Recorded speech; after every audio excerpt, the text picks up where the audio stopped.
Olá pessoal, aqui é o Pastor Caio. Estamos mais uma vez aqui, no nosso propósito de dar continuidade no nosso canal Deus e a Ciência. Nós vamos falar hoje sobre modelagem de Deus, princípios da criação. Vamos continuar falando sobre isso, Tem muita coisa aí para a gente desenvolver aqui com você. E hoje nós estamos entrando no episódio de número 10. Então, a gente havia visto, conforme eu descrevi para vocês aí, eu havia mostrado para vocês a realidade dos três universos, A condição do primeiro universo, que é o universo clássico, o universo de Newton, a gente falou sobre isso aí.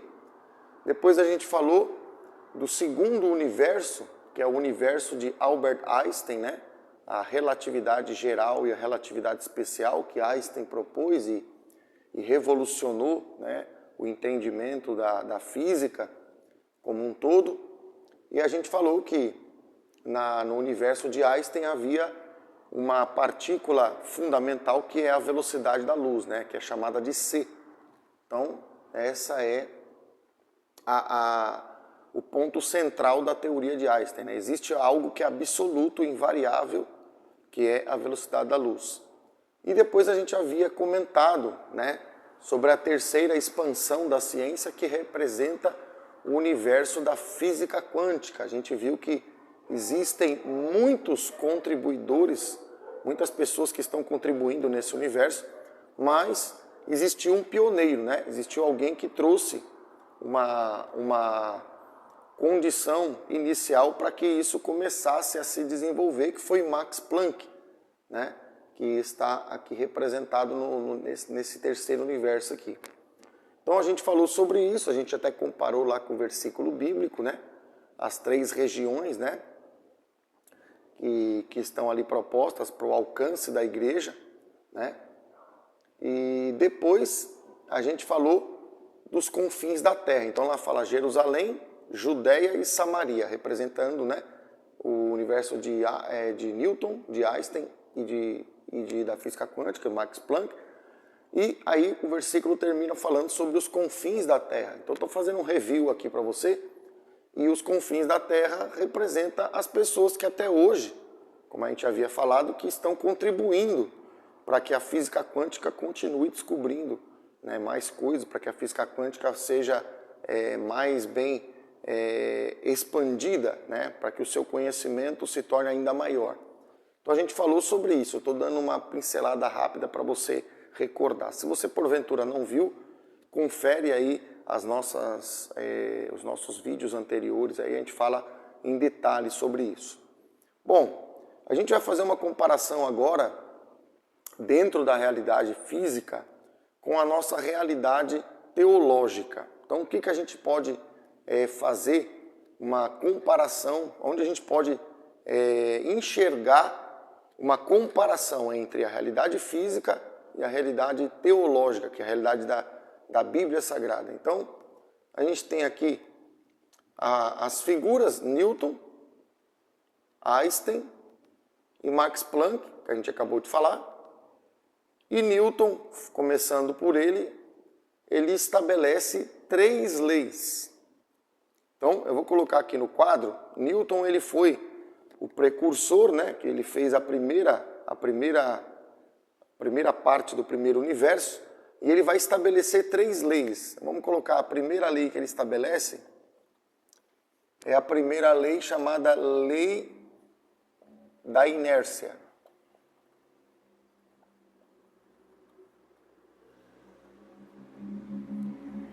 Então, Newton, ele postulou essas três leis que são usadas até hoje, A gente aprende, inclusive, isso no ensino médio e também depois na faculdade ainda explora mais isso. E a primeira lei, eu quero usar uma linguagem aqui fácil para você que talvez não tenha familiaridade, mas tem que ser uma coisa fácil de você entender.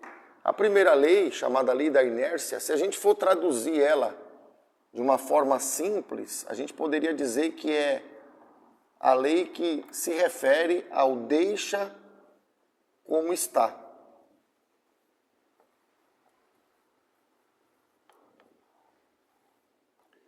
Aí você vai perguntar, pastor, o que tem a ver? O que é isso? Deixa como está. Então, a lei da inércia diz o seguinte, ela diz que todo corpo em repouso tende a permanecer em repouso e todo corpo em movimento tende a permanecer em movimento. Em outras palavras, se o corpo está parado, está em repouso, se ninguém mexer com ele, ele vai continuar em repouso. E se ele está em movimento, se ele está se movimentando, se ninguém for lá interferir naquele movimento que ele está executando, ele continuará em movimento. Então, quer dizer, se está parado, tem a tendência, né? A palavra-chave dessa lei é tendência, vou até escrever aqui embaixo para a gente poder registrar. Não quer dizer que ele vai ficar, mas quer dizer que ele tem uma tendência. Ele tem uma tendência. O que é tendência? Ele naturalmente, ele irá para aquela condição. Então, tendência não quer dizer uma afirmação. Por exemplo, se você disser para uma pessoa assim, eu vou usar uma linguagem aqui para você entender. Se você chegar numa pessoa e falar assim, ó, se você continuar comendo do jeito que você come, a tendência é que você vai ficar muito gordo. Então eu não estou dizendo que a pessoa vai ser gorda, eu não estou dizendo que a pessoa vai ficar acima do peso. Eu não estou afirmando, mas eu estou dizendo assim, ó, se você continuar fazendo tal prática, comendo demais, a tendência, ou seja, na continuação da sua prática, você vai engordar. Então a pessoa está obrigada necessariamente que ela tem que engordar? Não, ela está praticando algo que a tendência, ou seja, está apontando para algum resultado que no caso ela vai ficar mais gorda. Certo? Então tendência, para alguém que porventura não compreendeu essa palavra, acho que agora compreendeu. Quer dizer que a coisa tende, quer dizer que ela aponta para um sentido, ela aponta para um resultado, mas não quer dizer que aquilo ali vai ser sempre daquele jeito. Então, por exemplo, se a coisa está parada, a tendência, se ninguém mexer com aquele objeto parado, a tendência qual que é? Ele vai continuar parado. E se ele está em movimento e ninguém for lá interferir, ninguém for lá se meter para interferir, a tendência é que ele vai continuar em movimento. Então, traduzindo isso numa palavra do português aqui para nós entender, é deixa como está. Se está em movimento, continuará em movimento. Se está parado, continuará parado. Mas continuará no sentido de tende a estar parado ou tende a estar em movimento. Então, esse deixa como está, que eu vou até grifar aqui, ó, esse deixa como está, ele está dizendo o seguinte, se nada interferir, ele vai continuar do jeito que ele está. Está parado? Vai continuar parado. Está em movimento? Vai continuar em movimento. Então, eu creio que tá simples de entender. Eu vou dar um exemplo aqui, por exemplo. Aqui vou dar um exemplo. Tá vendo essa caneta que eu estou usando aqui para fazer o desenho aqui no quadro? Eu coloquei ela aqui na minha mão. Se eu não mexer com ela, ela vai continuar na minha mão. Por quê? Porque ela está parada e se ninguém mexer com ela, ela vai tender a continuar parada. Certo? Se eu jogar ela em movimento e nada interferisse com ela, ela continuaria eternamente em movimento, ela tenderia a ficar em movimento. Então, a primeira lei é o deixa como está. Do jeito que estava, tende a continuar. É aquela história, né? Vou usar outra linguagem, eu estou tentando ser bem prático aqui, bem facilitar o teu entendimento. Sabe aquela história que diz assim, a gente usa isso, né? Um ditado popular? Time que está ganhando não se mexe. O que quer dizer isso? O time está ganhando, está naquele estado de vitória, então eu não vou mexer, vou deixar como está, porque ele vai continuar ganhando, ele tende a continuar ganhando. Se o time está perdendo, aí eu mexo no time para tentar melhorar, para que ele mude o resultado. Né? Mas aí já foge da primeira lei. Mas o primeiro caso, o time que está ganhando não se mexe. Então, está ganhando, deixa como está, deixa continuar ganhando. Percebe? Então, uma lei bem simples, bem prática, mas é que nem todo mundo tem essa linguagem física, então eu usei vários exemplos aqui para explicar, mas na verdade o conceito não é difícil de compreender. Né? Então, eu creio que já está já está absorvido, a gente registrou aqui, se porventura a gente tiver necessidade de fazer comparações, a gente tem o registro aqui, ó. Então, primeira lei, lei da inércia. O que é a lei da inércia? Deixa como está. Do jeito que está, ele tende a continuar. Basicamente é isso aí. Um exemplo aqui, ó, a pedra. Se ninguém mexer com ela, se o vento não for atrapalhar ela, para mover ela, se ninguém for lá mexer, ela vai continuar aí. Deixa como está, né? É a lei da inércia. Agora aqui no caso, por exemplo, dessa figura, a gente tem uma bicicleta que está suspensa aqui pelo cavalete e alguém, a princípio, vamos dizer que vai pedalar. Então é um exemplo de movimento, né? Um exemplo onde algo que é a roda vai entrar em movimento. Então agora nós temos referenciado uma imagem que vai nos trazer a segunda lei. Então vamos anotar aqui. A segunda lei é a lei da dinâmica. Segunda lei é a lei da dinâmica. Dinâmica do quê? Dinâmica dos corpos.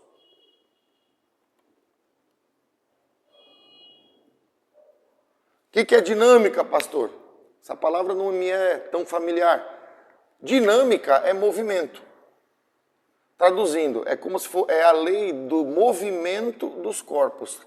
É uma lei que vai tratar de falar de como o movimento, né, ele acontece. Então, como é que a gente descreve essa lei? Ela tem uma formulazinha, que é simples também. Força, o F, é igual ao M, massa, vezes aceleração. Então, força é igual a massa, que tem a ver com o nosso peso, né, vezes a aceleração. Então, essa formulazinha aqui, bem simples, é a fórmula que Newton propôs aí, trouxe para nós, para descrever a dinâmica dos corpos. Então, um corpo está em movimento, ele tem um peso, que tem a ver com a sua massa, ele tem uma aceleração, que dependendo do corpo é mais ou menos. Quando eu multiplico a aceleração vezes a massa, eu vou descobrir qual que é a força que está aplicada ou que está sendo exercida e pode ser exercida por aquele corpo, né? Porque dependendo do caso, o corpo pode receber a força para entrar em aceleração, mas o corpo também pode bater em alguma coisa para exercer força sobre alguma coisa, né? Então, é um exemplo simples, mas que temos que entender. Então, para mim tirar o corpo do repouso, da inércia, para mim sair do deixa como está, eu preciso aplicar uma força. Essa força depende da aceleração, que é colocada sobre o corpo, e da massa do corpo. Então, basicamente, é isso aí. Então, é simples, né? Mas temos o registro aqui no quadro para a gente poder fazer as nossas comparações. Outro exemplo desse exemplo aqui, ó. Aplicando essa lei aqui, segundo a figura. Eu solto a pedra aqui em cima, inicialmente, tá vendo? A pedra tem uma massa, certo? E aonde está a aceleração? A aceleração aqui no caso, nesse exemplo, a aceleração, eu vou colocar aqui, depois eu posso apagar, é a aceleração da gravidade, que é igual a 9,8 metros por segundo ao quadrado. Só que é a aceleração da gravidade. As pessoas arredondam para 10, poderia botar 10 metros por segundo ao quadrado, né? Que é assim que é a unidade da aceleração, metro por segundo ao quadrado. Mas eu estou pondo o mais próximo da realidade, 9,8, né? Então eu multiplicaria 9,8 aqui. Vamos dizer que esse corpo, vou fazer um exemplo para você numérico. Vamos dizer que esse corpo, ele tem uma massa de 10 kg, certo?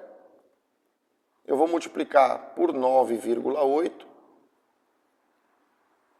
Eu vou ter uma força, 10 vezes 9,8, eu vou ter uma força de 98 newtons. 10 vezes 9,8, 98. Então, se essa pedra pesasse 10 kg, sujeita à força da gravidade, né, a aceleração da gravidade, ela vai ter uma força de 98 newtons, né? Depois que passar um período de 1 segundo, por exemplo, daqui para cá, nesse ponto aqui, ela vai ter essa força aqui. Conforme ela for caindo, no segundo instante aqui, ela vai acelerar mais ainda, porque ela continua sofrendo a aceleração da gravidade. Mas o tópico aqui não é entrar nisso, o tópico é só explicar para você um exemplo simples, uma pedra que cai. Ela pode ser traduzida através dessa lei aqui, né? Força é massa vezes aceleração. A aceleração é constante, é a aceleração da gravidade, nesse exemplo. A massa aqui da pedra eu adotei 10 kg. E a força no primeiro segundo vai ser uma força de 98 newton, a unidade de força. Como foi Newton que descobriu, então ele colocou, né, o nome dele como sendo a unidade da força. Então eu creio que é tranquilo, não tem muita dificuldade, mas todo mundo lembra disso, então a gente tem que ir dando uma explicada, dando uma esclarecida melhor para poder compreendermos o evento aí. Outro exemplo onde podemos aplicar isso aqui, ó, é, por exemplo, você empurrando um carrinho, né? Então esse homem, ele exerce uma força aqui, e você sabe, isso aí é do cotidiano, eu preciso aplicar uma força tal para mim conseguir empurrar o carrinho. Então, quando ele aplica uma força, que é isso aqui, ele está tentando mover uma quantidade de massa, que no caso é o carrinho, mais essas duas caixas aí, e vai surgir uma aceleração, né? Então, tranquilo, você pegar um peso e deslocar ele, você tem que aplicar força, não tem? Você não tem que empurrar. Esse empurrar é quando você está exercendo força. Essa força que a gente exerce, se tem mais massa, se é mais pesado, se tem mais quantidade de coisas, né, dentro de um carrinho, por exemplo, mais força eu tenho que colocar para ele se movimentar. Então, aqui outro exemplo simples do cotidiano da gente, que a gente exemplifica, né? Esse aqui é o da pedra caindo, a gente pode usar a fórmula, e esse aqui uma movimentação do carrinho. E aí, nós vamos entrar então, né, registrar, né, melhor dizendo, vou só apagar aqui para poder usar o quadro aqui, você já entendeu? Eu creio que você já entendeu. Vamos colocar então a terceira lei. Vamos colocar a terceira lei, que nós vamos completar o entendimento. Qual que é a terceira lei? A terceira lei é a lei da ação e reação.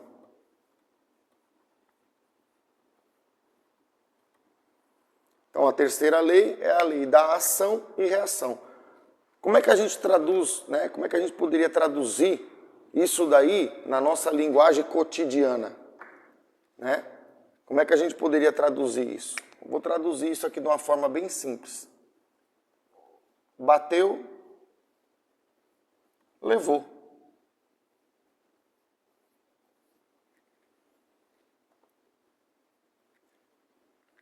Ô pastor, mas aí é simples assim? É simples assim, né? Dá para entender. Aqui eu traduzi, deixa como está, quer dizer, se não mexer com ele, ele continua do jeito que ele está. Aqui tem uma formulazinha, mas é simples, já dei 2 exemplos para você entender. E a ação é o bater, e a reação é o levou, né? Por exemplo, o camarada aqui, aquele camarada que fala que ele não leva desaforo para casa. Estou usando aqui um exemplo para você entender. Então ele bateu nele, ele dá o troco, certo? O cara bateu nele, ele devolve, tipo, ele não leva desaforo para casa. Então seria bateu, levou, né? Agrediu, ele devolve a agressão. E esse tipo de atitude que eu estou explicando para você ela pode exemplificar a ação, que é o bateu, e aí o cara não aceita desaforo, ele reage. O outro leva o troco. Bateu, levou, né? Vou dar um exemplo para você aqui, de comércio, uma coisa do dia a dia nosso. Comprou, pagou, né? Se você compra, você quer comprar, que é a tua ação, né? O cara da venda espera que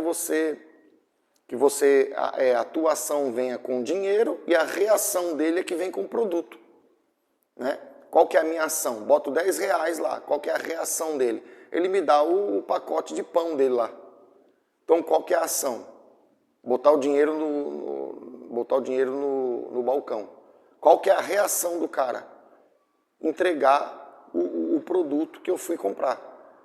Então uma coisa é uma ação e tem uma reação que vem para confirmar a ação, né? Para ser como um equilíbrio, né? Uma coisa age e outra coisa volta como reação daquilo que agiu. Então, por isso que é ação e reação. Só que elas têm o mesmo módulo, que elas têm o mesmo valor, só que elas têm a mesma direção, mas elas têm sentidos contrários. Por exemplo, no cara do balcão, eu ponho o dinheiro em direção a ele. Eu tô no sentido de ir lá na venda. E quando ele me dá o pão, ele vem da venda para mim. Percebe? Eu vou para ele e ele vem para mim. Eu estou em sentido contrário a ele. Entendeu? Então eu levo e ele me traz. É mesmo módulo, mesma direção, mas sentido oposto. Né? Eu ponho o dinheiro, ele põe o pão. Só que eu ponho daqui para lá, ele põe de lá para cá. Então, usando um exemplo bem simples que a gente faz toda hora aí, compra coisas aí, teria a ver com ação e reação. Ação e reação. Então, basicamente, nós estamos descrevendo aqui numa linguagem simples, uma linguagem fácil de entender, creio que todo mundo aí já entendeu, as 3 leis de Newton. Então tá aí, ó. Primeira lei, lei da inércia. Segunda lei, lei da dinâmica dos corpos. Terceira lei, ação e reação. Então é isso aí que a gente pode traduzir para você numa linguagem mais acessível, né? A gente não está falando aqui como uma pessoa que está querendo ensinar física para alguém. Acho que você está me compreendendo. Eu estou tentando ser didático no sentido de levar para você na sua própria linguagem. Deixa como está, todo mundo entende. Eu preciso aplicar uma força para movimentar um carrinho. Todo mundo viveu e vive isso em algum momento. E o bateu, levou, ação e reação também simples, dessa forma que a gente está colocando. E por que a gente está estudando essas 3 leis básicas? Primeiro porque é um pilar, né? São 3 pilares da física de Newton, aquele primeiro universo. Então, para você entender, começar a entender um pouquinho do que Newton falou, você tem que entender as três leis básicas. Né? Você tem que entender a lei da inércia, a lei da dinâmica dos corpos e lei da ação e reação. Agora, o interessante, né? Nesse estudo, olha aqui, ó, a setinha está apontando para cá, a outra setinha está apontando para lá. Quer dizer, o sentido é contrário. Lembra que a gente falou aqui, ó?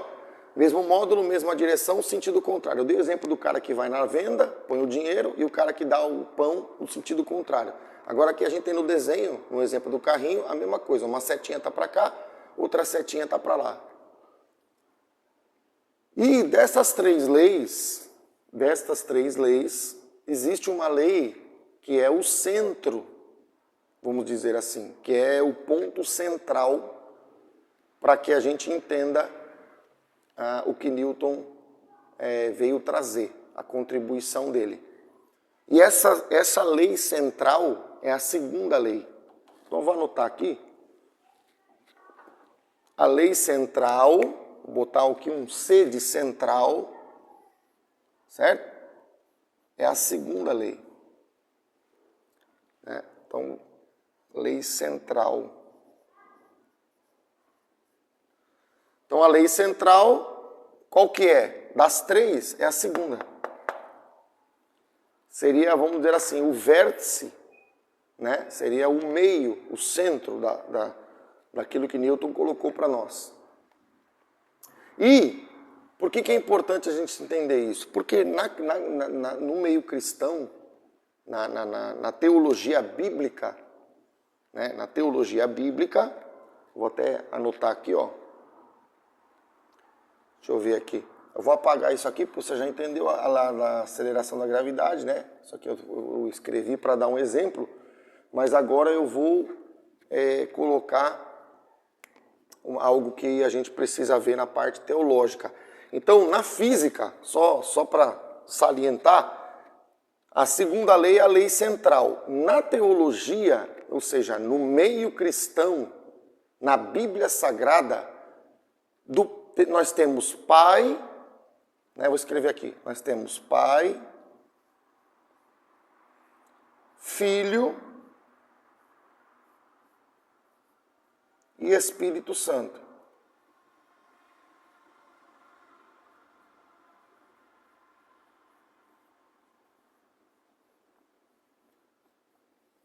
Então, no cristianismo, na Bíblia Sagrada e no cristianismo, a Deus ele se revela como Pai, como Filho e como Espírito Santo, né? E a figura central por onde Deus é revelado é justamente a segunda pessoa, ou seja, o Filho. Segunda pessoa, que é o Filho. Por que você está falando isso, pastor? Para você entender a similaridade, ou seja, para você perceber o modelo físico e o modelo espiritual, eles são iguais. Através de que lei nós podemos entender as três? Através da segunda. Através de quais das três pessoas eu posso receber toda a divindade? A partir de qual pessoa é revelada a divindade? A partir do Filho, que é a segunda pessoa. Percebe? Então está aqui, Cristo é por onde Deus se revela. Aqui nós temos a voz do Pai, no batismo de Jesus, o Espírito Santo como forma de corpórea de pomba e o Filho. Através dessa figura a gente está representando isso. E na Bíblia a gente vai confirmar isso que eu acabei de afirmar, porque João capítulo 1, versículo 18, ele diz assim: ninguém jamais viu a Deus. O Deus unigênito, está dizendo que Deus unigênito, quer dizer, o único gerado, que está no seio do Pai, é quem o revelou. Ou seja, quem é que revelou Deus? O Deus unigênito. Quem que é o Deus unigênito? Jesus. Que Jesus não foi gerado no ventre de Maria? O que é unigênito? Único gerado. Gênito vem de gerar.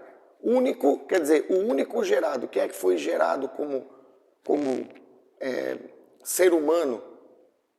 Que se fez homem, se fez carne? É Jesus. Então ele é o Deus, porque ele é Deus. Ele é uma das três pessoas da divindade. Mas ele é unigênito. Nesse momento ele se revela como unigênito, quer dizer, o único gerado, né? Que tinha tudo que Deus tinha nele. Então, o Deus unigênito é quem o revelou. É através da segunda pessoa, do segundo testemunho de Deus, que a gente entende quem é Deus. João 3,16 vai confirmar a mesma coisa. Diz assim: porque Deus amou o mundo de tal maneira que deu o seu Filho unigênito, tá vendo? Mesma terminologia, para que todo que nele crê não pereça, mas tenha a vida eterna. Então, através do Filho unigênito, é que a gente tem acesso à vida eterna. Todo que nele crê em quem? No Filho. Através do Filho eu tenho acesso ao Pai e tenho acesso ao Espírito Santo. É pelo Filho, pela segunda pessoa da Trindade, né, do Deus triuno, que eu tenho acesso aos três. É através da segunda lei que eu vou conseguir identificar a primeira e a terceira na segunda. Acho que está dando para entender. Não temos tanta dificuldade. Então tá aí. Interessante é a gente perceber essa adequação científica teológica. Mas não para por aí. Por que não para por aí? Porque a lei central, que é a segunda lei, dinâmica dos corpos, ela é uma lei que fala de dinâmica, movimento, né? Ela é uma lei que descreve o movimento. Se você olhar aqui para o João 3,16, o texto diz, né, que Deus amou o mundo de tal maneira que Ele deu. Grava essa palavra, Ele deu. Se Ele deu, nós também temos outros textos que confirmam que Deus é dos céus e nós estamos na terra. Então, para Deus dar o seu Filho, nós entendemos que Deus teve que enviar o seu Filho. Então, vou desenhar aqui para esclarecer, para fazer passo a passo aqui, para você não se confundir. Deus, vamos dizer que Deus, Ele está aqui no céu. Para que Jesus viesse até nós, né, eu vou usar, deixa eu ver onde que eu posso escrever, aqui, depois eu apago. Vamos dizer que Deus está aqui. Para Deus enviar Jesus, Ele teve que enviá-lo para a terra. Porque se Ele é de cima, nós somos de baixo, o Filho, para se manifestar aqui, para revelar Deus, Ele teve que ser enviado. Esse deu o seu Filho, quer dizer, Ele enviou o seu Filho. Só que para Ele enviar, usando a comparação física, isso implica no quê? Movimento. Porque se ele está num ponto, ele tem que levar essa revelação que está aqui com Deus. Se ele tem que levar isso aqui para a terra, vou pôr aqui terra.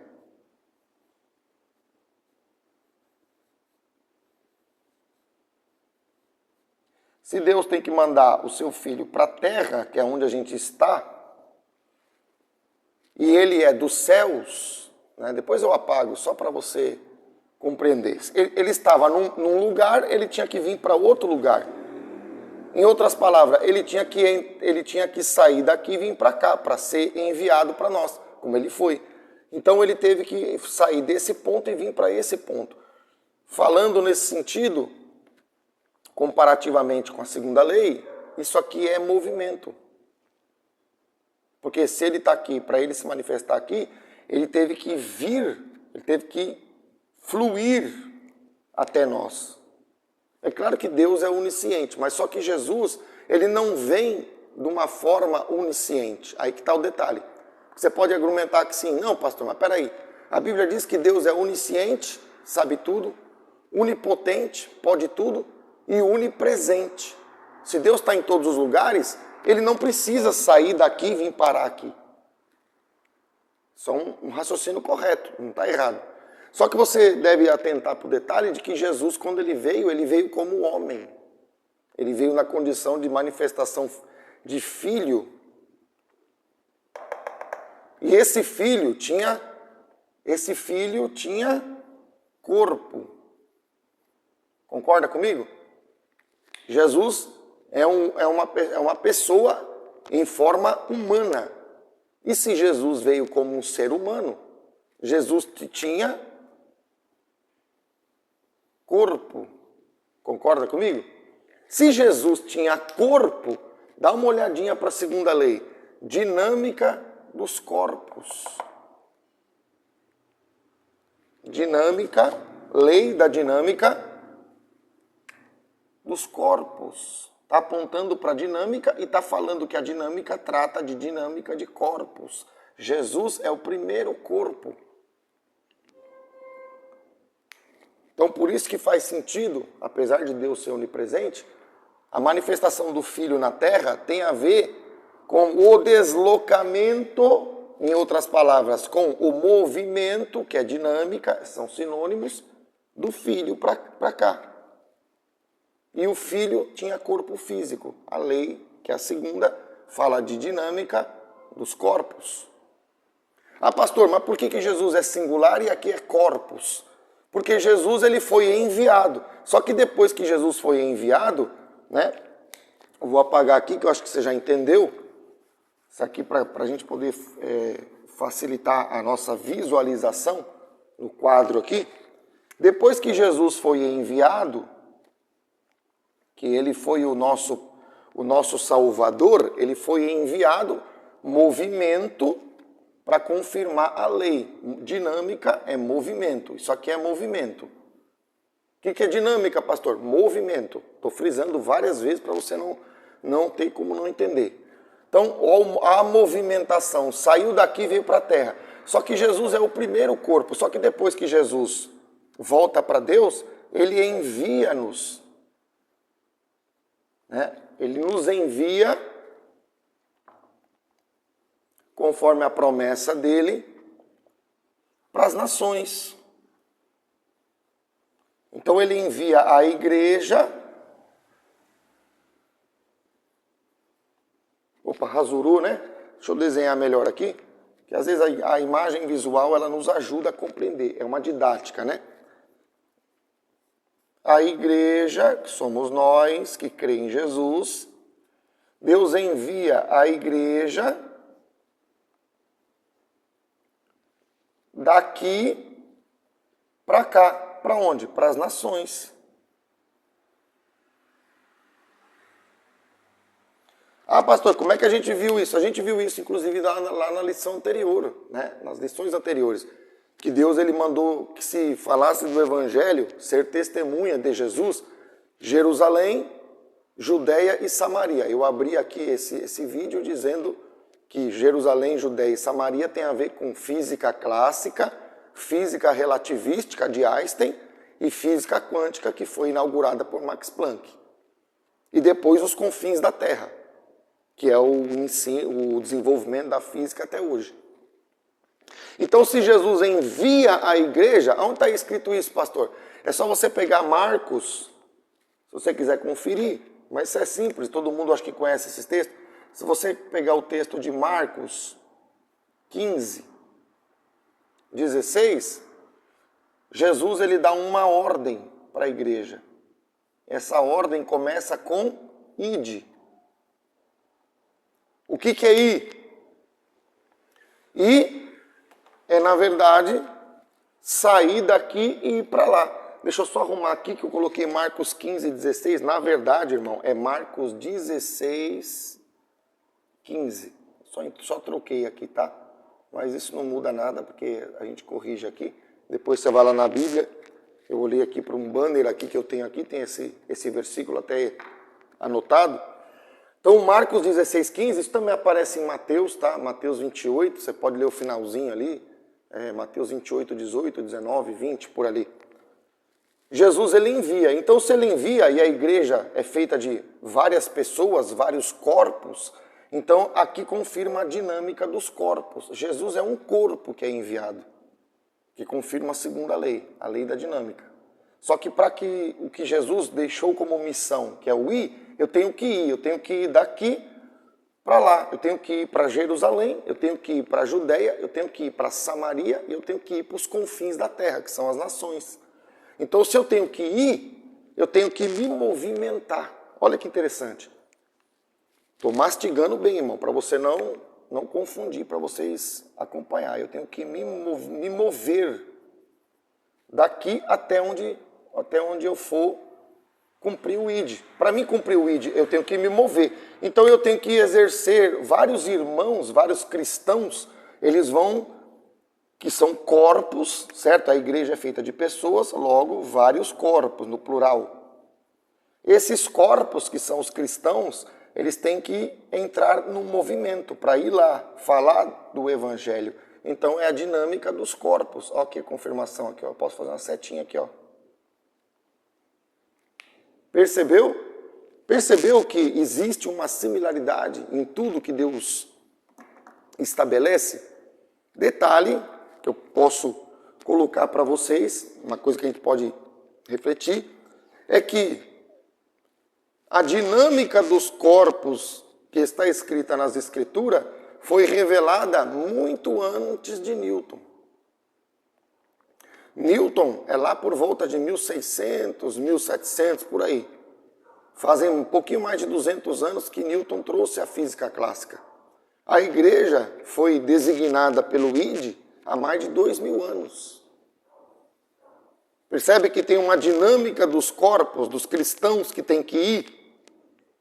Percebe que é a segunda lei, ou é a segunda pessoa que faz a revelação das três leis, e no caso da teologia, é a segunda pessoa que faz a revelação do Deus triuno?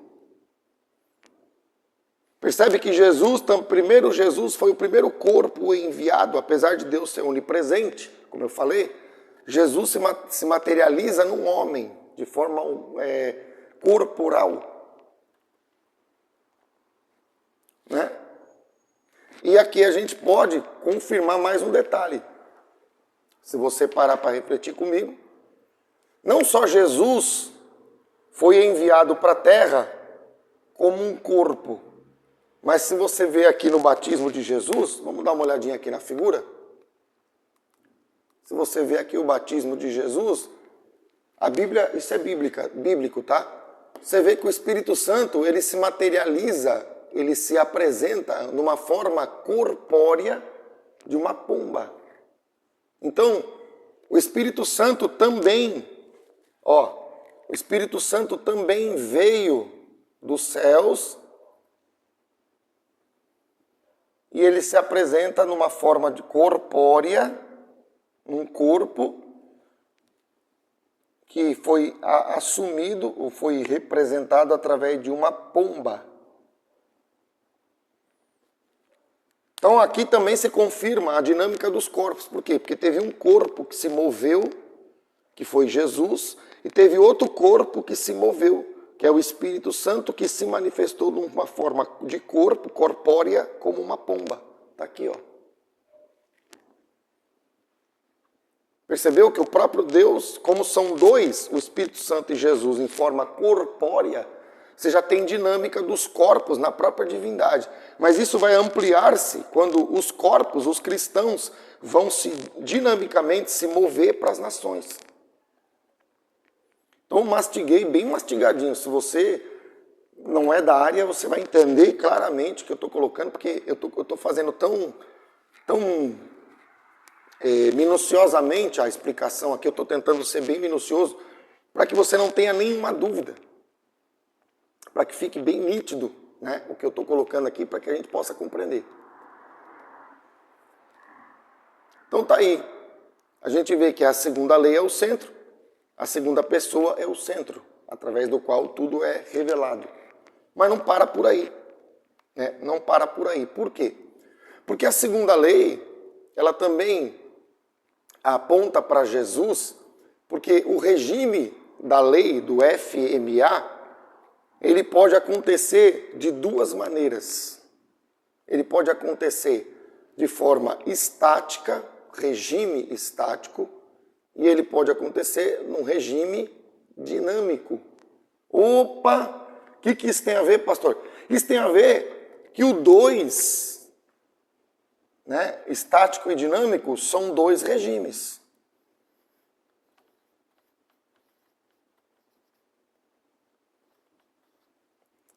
Quantos regimes estão presentes dentro da segunda lei? 2. O que o 2 está apontando? Está apontando para a segunda pessoa da Trindade de novo. Não é um regime só, existe essa força, essa equação, essa matemática simples aqui, ela pode ser aplicada no regime estático e ela pode ser aplicada no regime dinâmico.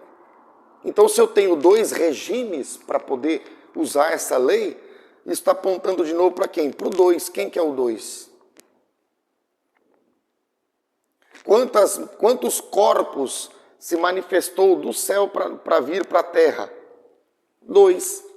Jesus e o Espírito Santo.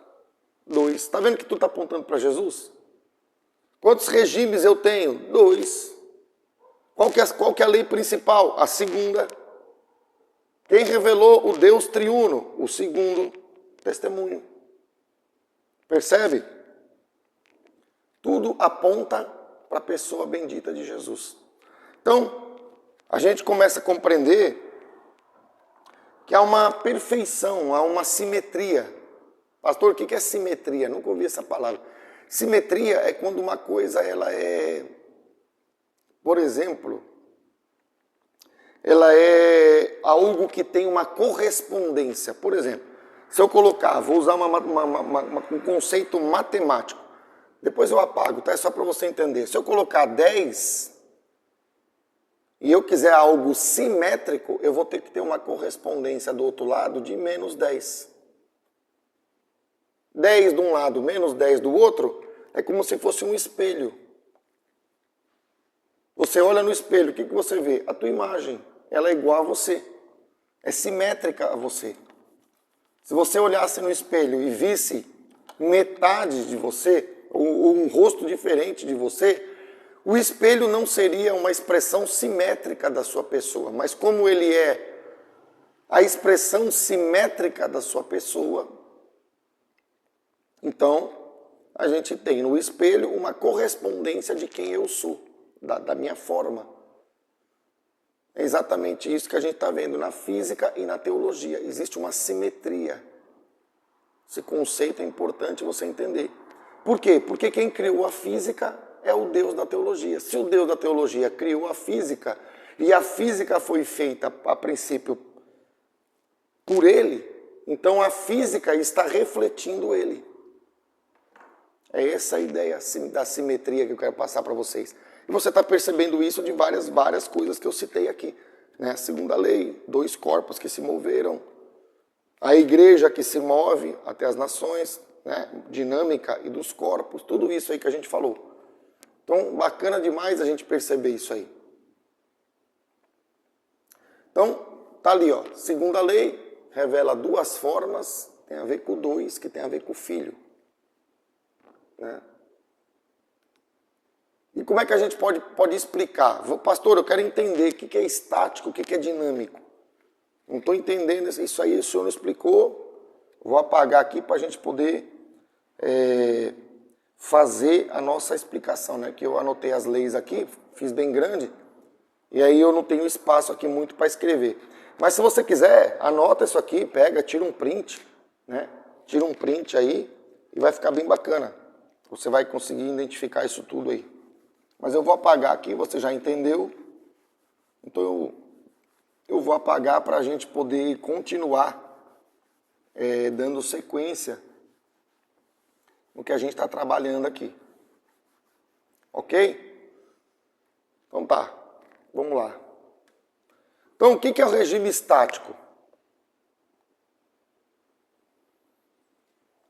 Regime estático é uma coisa que o próprio nome já diz, está estático.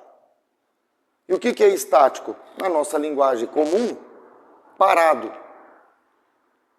Quando você diz a pessoa está estática, ela está parada, ela está sem movimento.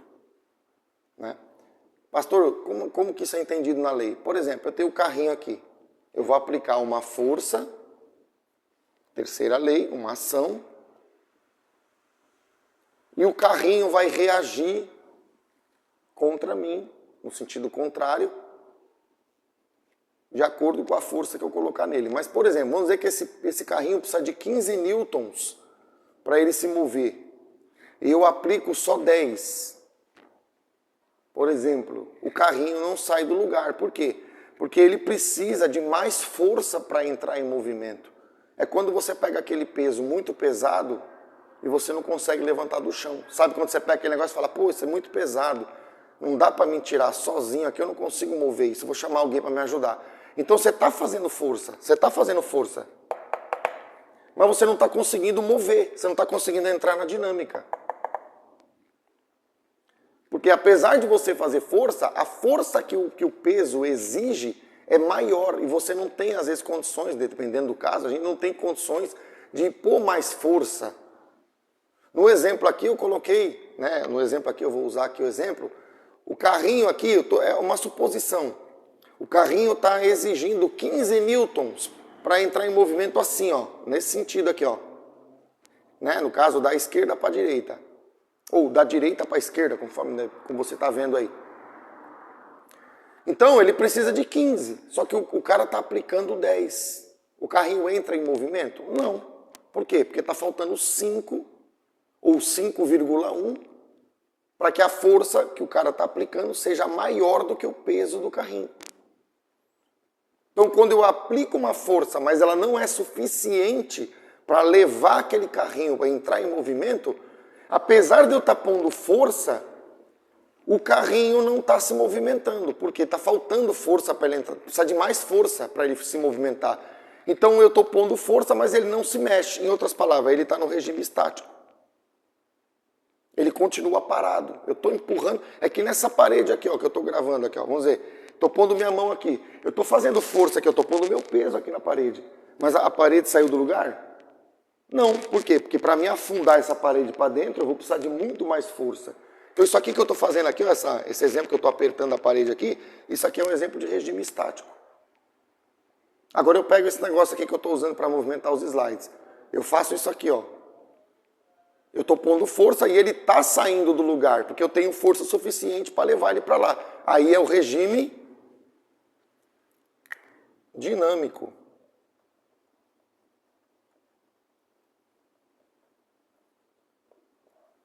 Então, resumidamente, quando eu aplico uma força e ele não sai do lugar, que regime que é? Estático. Quando eu aplico uma força e ele vai e se movimenta, que regime que é? Dinâmico. Acho que deu para entender, né? No regime estático, como ele não sai do lugar, a aceleração é 0. Então, no regime estático, eu boto a fórmula aqui de novo, ó. Se o A for 0, 0 vezes qualquer massa vai dar uma força resultante 0. Por isso que não sai do lugar. Porque é como se a força final, o resultado, é 0. 0 vezes qualquer coisa é 0. Certo? 0 vezes qualquer coisa, no caso a massa, é 0. Não quer dizer que a força da mão desse homem é 0. Quer dizer que a força resultante, essa força final, é como se ela fosse 0, porque ela não é notada, porque está no regime estático, ele não anda, ele não se mexe. Então, dá para entender. No regime dinâmico, eu vou aplicar a mesma equação. Vou até mudar esse M grande aqui, porque eu usei M minúsculo. No regime dinâmico, eu boto uma aceleração aqui. Vamos supor que seja, sei lá, um valor qualquer aí. Vou botar aqui 20. Multiplico pela massa, vamos dizer que a massa seja 1. E aí eu tenho uma força de 20. Por quê? Porque 1 vezes 20 vai dar 20. Só que esse 20 é maior do que 15, que o que o carrinho precisa para entrar em movimento. Então o carrinho exige 15, eu estou pondo 20. Resultado, eu estou pondo 5 a mais que o carrinho vai entrar em movimento, porque eu estou pondo mais força, né, do que o carrinho pode me resistir, vamos dizer assim. Então, dá para entender dessa forma. E aqui a gente percebe o seguinte, a gente percebe nesses dois exemplos aqui, a gente vai ver que o 2 vai aparecer de novo. Por quê? Porque você vê que a fórmula, a lei, fisicamente falando,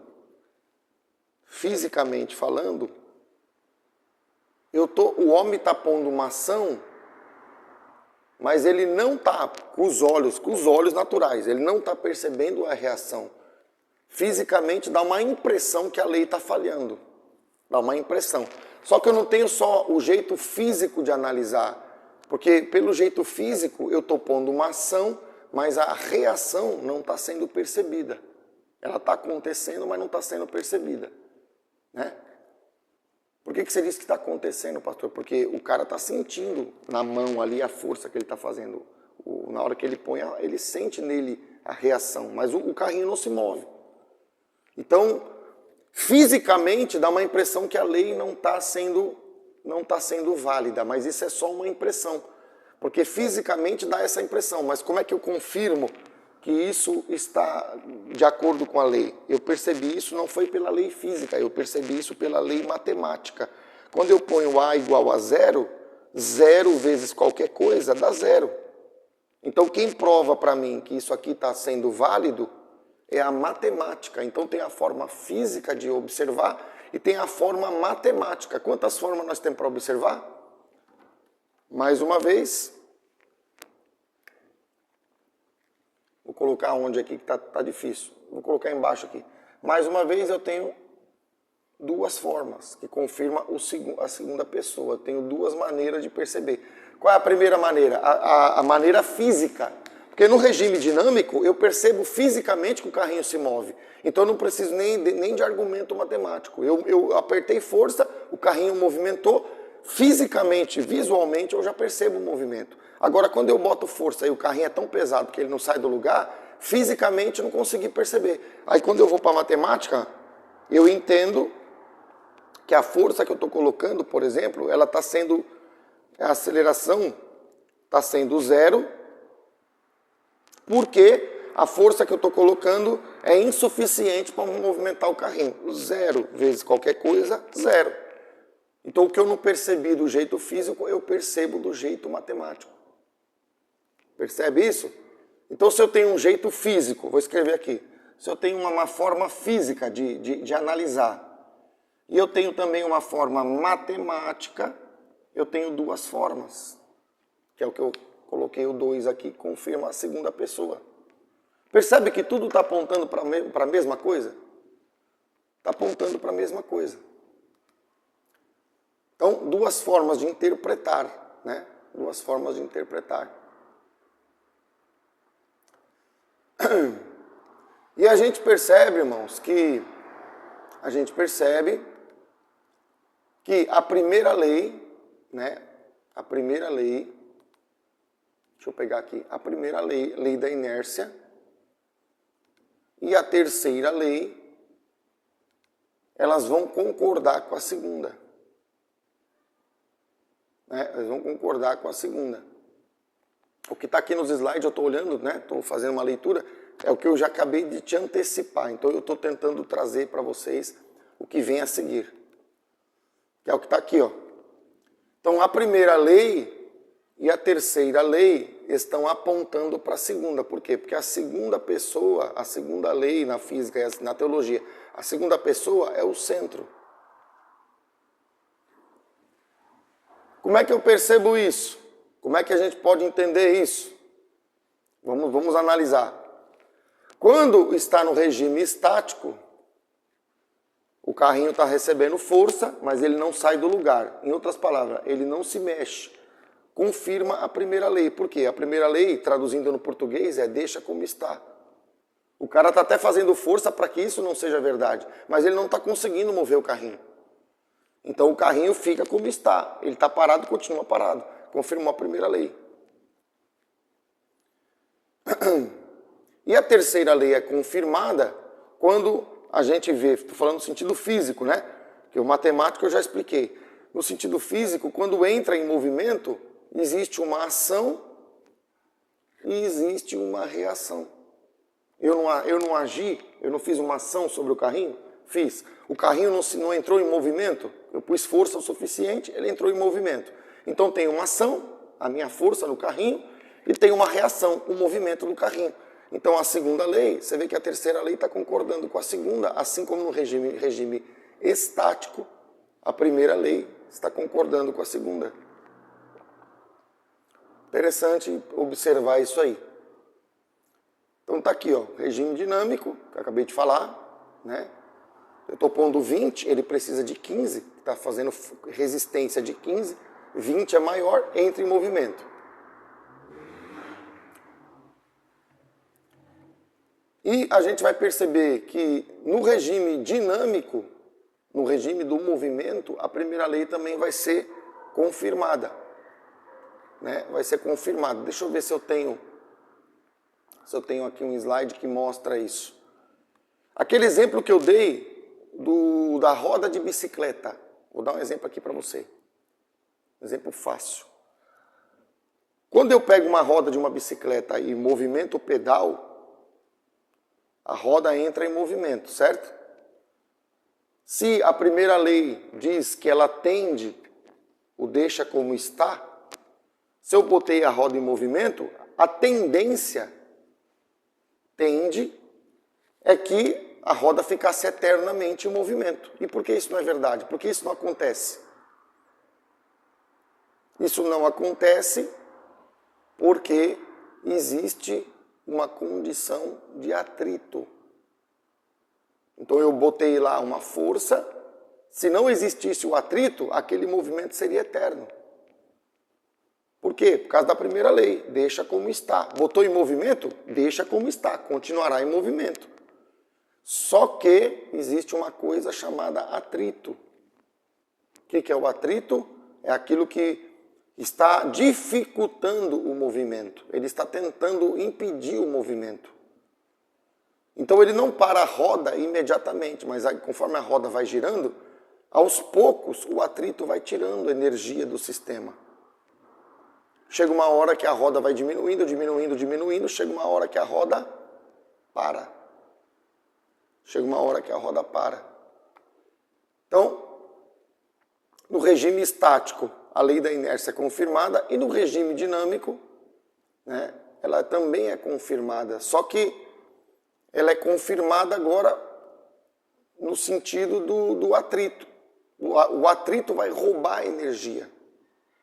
Né? Ao invés de pôr energia, o atrito vai tirar a energia aos poucos. Aos poucos, né? Então, a gente vê que a lei da dinâmica, ela é confirmada pela primeira e ela é confirmada pela terceira. Por exemplo, no exemplo que eu estou dando, a ação é o pedal da bicicleta. A reação, no caso do atrito, é o próprio atrito. Eu movimentei a roda está girando. Só que lá na engrenagem, lá no eixo dela, está tendo uma reação ao movimento, que é o atrito. E esse atrito, ele é a reação que tá agindo para parar a ação. Né? Tá tentando parar. Ele não faz isso imediatamente, mas com o tempo, conforme vai passando o movimento, a reação vence a ação. E aí o sistema para. Então, acho que está dando para entender.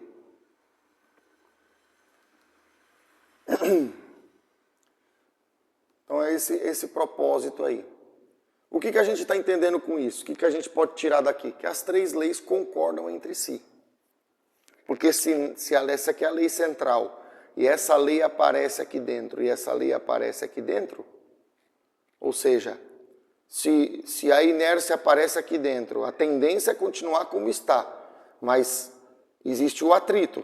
Então, o movimento vai sendo diminuído por causa do atrito, que é, na verdade, a terceira lei também em ação. Então, se essa lei ela aparece aqui dentro e se essa lei aparece aqui dentro, as três leis concordam entre si. O que é lógico, né? O que é lógico. Só que a gente vê isso na Bíblia também. A gente vê isso na Bíblia. Por quê? Porque no testemunho do batismo de Jesus, a gente tem a voz do Pai, que está sendo dada a respeito do Filho, e a gente tem o testemunho do Espírito Santo sobre Jesus em forma de pomba. Ou seja, os três estão entrando em concordância naquele instante. Não só naquele instante, mas naquele instante fica evidente. Três manifestações no mesmo evento. A voz, a pomba e o Filho. Três manifestações que estão concordantes. É o que nós temos aqui, ó.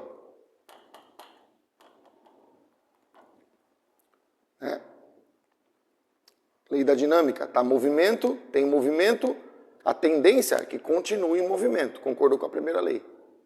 Deixa como está. Está em movimento, que é a segunda lei, pela primeira lei, deixa como está. Deveria continuar. Mas aí não continua por causa da terceira, que é a reação. Que é o atrito que está reagindo para parar. Então, tem ação e tem reação. A ação dá força e a reação é a resposta do produto. e concorda com a primeira lei, porque o deixa como está, se o negócio está dinâmico, deveria continuar. Então, a gente olhando para as três leis, e olhando para as três pessoas da Trindade, do Deus triuno, há uma concordância. E 1 João capítulo 5, versículo 7, é isso que a Bíblia diz. A Bíblia diz assim: pois há três que dão testemunho no céu: o Pai, a Palavra e o Espírito Santo. E estes três são um. Então, eu consigo, dentro da segunda lei, eu consigo enxergar a primeira lei aqui dentro. Então, na verdade, é a mesma. É só uma maneira de especificá-la diferente. Mas você viu que se é dinâmico, tende a continuar. Então, o deixa como está aqui dentro. E se isso aqui é uma ação, isso aqui é uma reação, também essa terceira está aqui dentro. Por isso que ele diz aqui, ó, e estes três são um. Percebeu? Aí você vai dizer, não, pastor, mas aqui fala o Pai, Palavra e Espírito Santo, não fala Filho. Mas se você ler a Bíblia um pouquinho mais, João capítulo 1 diz que o Verbo se fez carne. Jesus é a palavra, verbo é palavra. Verbo é a palavra em movimento, olha aí. Porque o verbo é uma palavra que diferencia-se das demais, né? Substantivo é uma coisa que define um objeto. Por exemplo, lápis, cadeira, são substantivo. São palavras que definem uma coisa e ela está parada. Eu falo da cadeira e nada mais, a cadeira está ali, está parada. Eu falo do lápis e o lápis está ali, está parado. Caneta é um substantivo. Adjetivo é uma qualidade. Eu defino que a pessoa é boa e a princípio ela se mantém sendo boa. É uma qualidade. Eu falo de um pronome, ele, ela. Eu dou o nome, falo que é ela, falo que é ele, e a princípio isso não muda, é sempre ele, sempre ela. Agora, quando eu falo verbo, eu estou falando de uma palavra que é diferente de todas as outras. O que é um verbo? O verbo é uma coisa que, apesar de ser também uma palavra, é uma ação. Em outras palavras, se o verbo é uma palavra que dentro dela já tem ação, tem dinâmica. E também tem aqui, ó, na terceira lei, que concorda. Lá em João capítulo 1 diz que o verbo se fez carne. O verbo se fez carne, Jesus. Deus em carne, Jesus. Se o verbo se fez carne, então Jesus é a própria palavra. Por isso que aqui diz, o Pai, a Palavra e o Espírito Santo. E esses três são um. Percebe? O próprio descritivo de Jesus, palavra. Mas que palavra? Qualquer uma? Não, João vai esclarecer. E o verbo, não é uma palavra só, é um verbo. Vou dar um exemplo para você aqui, pastor, dá uma explicação melhor aí, dá um exemplo para mim entender. Por exemplo, eu dei o exemplo da cadeira, está parado. Dei o exemplo da bondade, que é um adjetivo, uma qualidade, está parado. Dei o exemplo de um pronome, está parado. Agora, quando eu falo assim, comendo, o verbo comer, comendo. Quando você pensa em alguém que está comendo, ele não está comendo parado, ele tem que se movimentar para comer. Quando você dá um exemplo assim, pintando, você não imagina uma pessoa só com um pincel na mão. Você imagina uma pessoa com um pincel na mão e fazendo o quê? Movimento. Toda vez que se fala de um verbo, se fala de movimento. Em outras palavras, se fala de dinâmica, que tem a ver com a segunda pessoa também. Por isso que Jesus é descrito em João, capítulo 1, você pode procurar. Eu não coloquei aqui, mas Deus está nos instruindo para isso. Você pode procurar lá e diz, e o verbo se fez carne. E o verbo se fez carne. Te dou até o capítulo e o versículo para você checar. Pega uma tradução boa da Bíblia, tá? João capítulo 1, se não me engano, a partir do versículo 12. Entre o 12 e o 14, você vai encontrar essa afirmação. O verbo, palavra, mas que ao mesmo tempo é uma palavra que descreve movimento. O verbo se fez carne. Então, se o verbo é uma palavra, mas é uma palavra que tem movimento, por isso que Jesus aqui não é descrito como filho, ele é descrito como palavra. E para entender essa afirmação, precisamos do texto de João. Aqui é 1 João. do Evangelho de João, que é o quarto evangelho. Pegar na Bíblia é Mateus, Marcos, Lucas, o quarto livro do Novo Testamento, João. Capítulo 1, versículos entre 12 e 14, você vai encontrar Jesus sendo descrito como verbo, palavra com movimento. Acho que deu para entender. 1 João 5, 8. E três são os que testificam na terra: o Espírito, a água e o sangue. Três testemunhos. E os três são unânimes num só propósito. Aqui diz, né? Aqui diz que são um.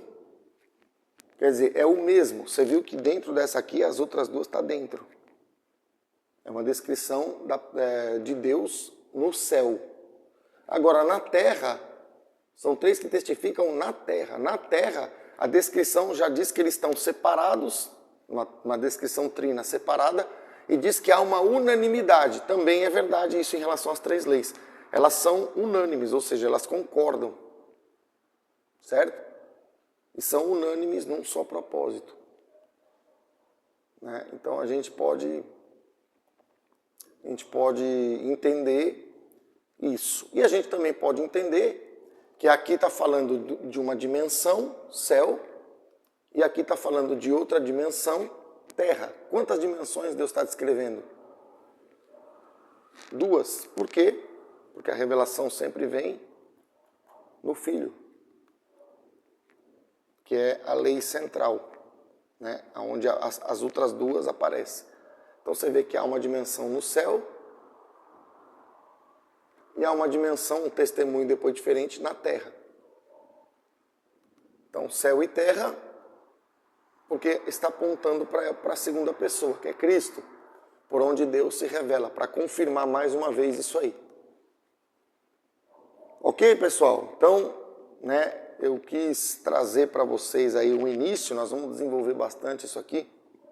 Quis trazer para vocês um apanhado, né, para começar, além de apresentar as três leis de Newton, para você perceber a simetria, grava essa palavra, o reflexo daquilo que Deus criou está, na verdade, refletindo a Ele mesmo.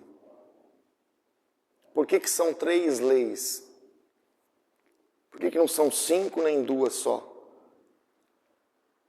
Ô pastor, mas você não disse que tudo é no 2? Tudo é no 2, mas o 2 revela o quê? Através de Jesus você tem a revelação do Pai, do Filho e do Espírito. Você tem a revelação de Jesus, que já é o próprio Jesus, mas através de Jesus você conhece o Pai e através de Jesus você recebe do Espírito Santo. Então quer dizer que quando eu vou até o 2, o que é revelado? É revelado o 3. Então vou colocar essa última anotação aqui. Quando eu vou até o 2, que é o 2 é a porta, vamos colocar assim, o 2 é a porta. Quando eu passo pela porta,